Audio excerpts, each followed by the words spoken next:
ಕೊಪ್ಪಳದ ಗಂಗಾವತಿ ತಾಲೂಕಿನ ಹೇರೂರಿನಲ್ಲಿ ಓದುತ್ತಿರುವ 4 ವರ್ಷದ ಪುಟ್ಟ ಬಾಲಕ ಸಂವಿಧಾನ ಬೋಧನೆ ಮಾಡಿದ್ದಾನೆ.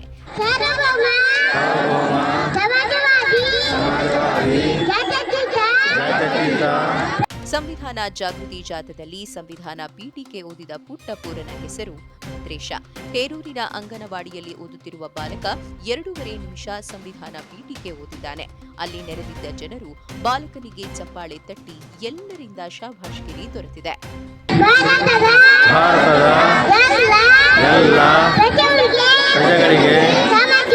ಸಾಮಾಜಿಕ ಆರ್ಥಿಕ ಮತ್ತು ರಾಜಕೀಯ